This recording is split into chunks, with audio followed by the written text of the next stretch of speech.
Hi, it's Rich. In my current season in life right now, it's very challenging, and God's revealing to me what's inside my heart. Life applies pressure, and kind of like with Job or Joseph or any of the examples you have in the Bible, God will use life, good and bad, to reveal to you what's inside your heart, what you think, what you believe, how you live, how you treat people, how you respond when other people treat you well or poorly, and all these different things. If we would be slow to react and quick to listen,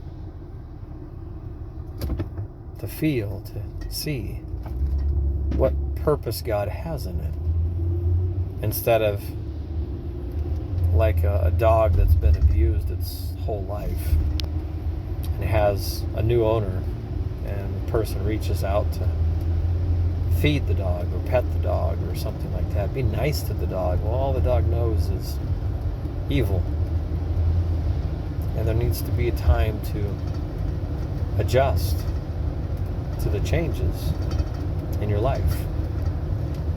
Kind of like the same thing as being a Christian and not being a Christian. Your old nature, the old way of living, was submitting to a different ruler, being led by and influenced by your flesh and the world around you, living your life from the outside in. And God wants to change your life to live from inside out. So what He puts inside of you comes out of you and positively affects the world around you. He wants you to love Him and love everybody else. What God gives you does not come from the tree of the knowledge of good and evil. It comes from God, the bread of life, Jesus is. And it's good. It's good, it's godly, it's loving, it's caring. And love, does in the best interest of the object, the person that is loved. That's part of what life is. So we're born into a world where we want to do what looks best, looks good, what feels good, what sounds good, what tastes good. But those things that please our flesh is contaminated by the deception from the knowledge of good and evil, the sin that is in our flesh. And God wants to eradicate that.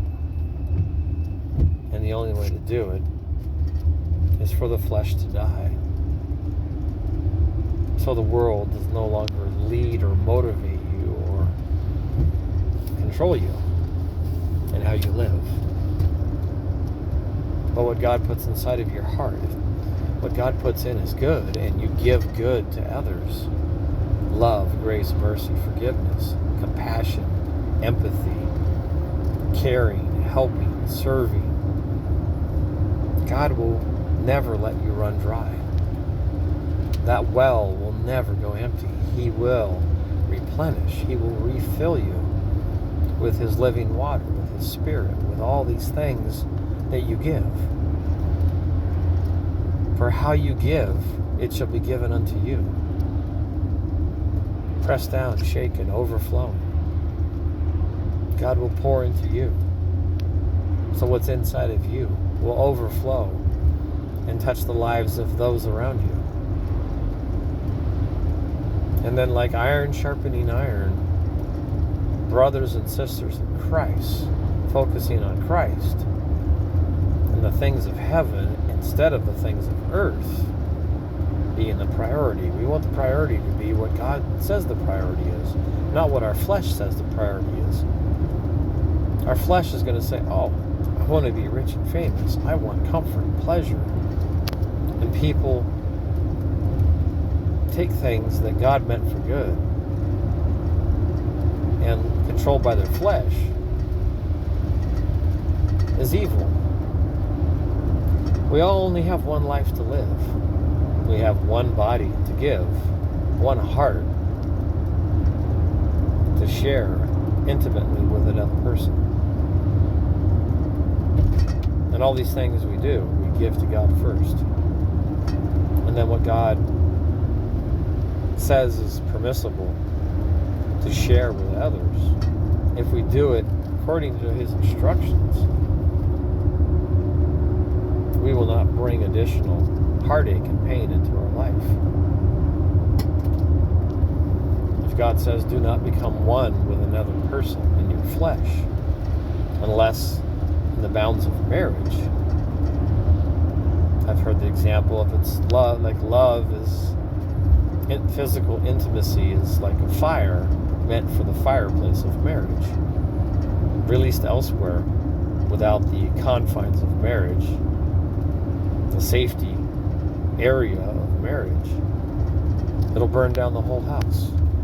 It'll destroy the temple, your body. If you only have one heart to give away to somebody else, do you want to take a gamble on it? Do you want to treat it like a slot machine? Same thing with your body. Your body is only at its best before you destroy it.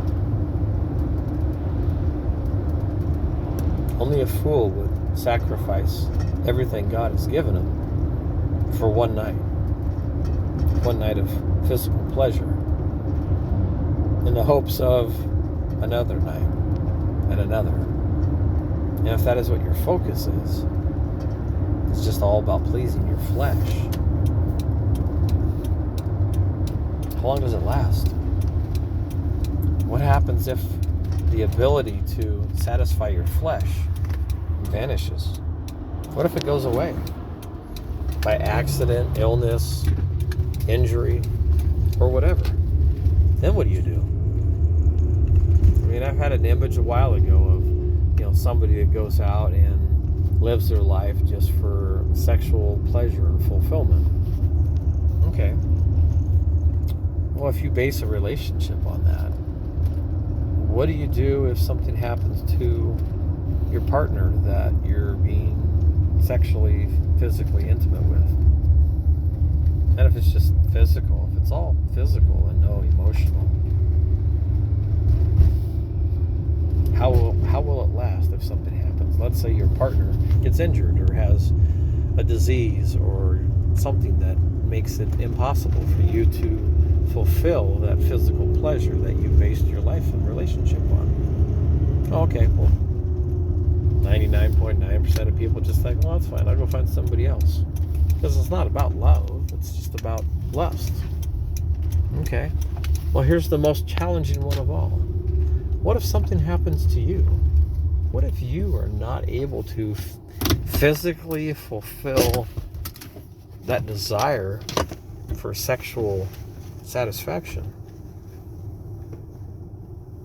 You can't get a new you.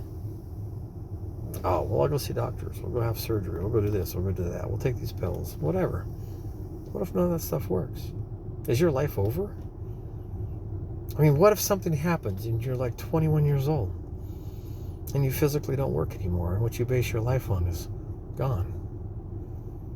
Yes, that can force us to change. I mean, I could see somebody going, okay, well, I got a choice. Either I can kill myself or I can change. I can focus on something different. Okay. And what percentage of people focus on something positive and good? Or how many people go to the dark side and evil? I don't know. I'm just challenging people's thoughts today of how they live their lives. Do we think about how we live our life? What we want in life? And if you're a Christian, what does God want for you in your life? What does God have for you in your life that you have the opportunity to receive His gifts, His blessings? Just some thoughts today. So go out and do some work to help 3 or 4 different people today, fixing this and fixing that. Have a good day. I hope and pray that some of the things I shared in my video will help you to think about some things, hopefully, before you just do them without understanding why you do the things you do. Thank you.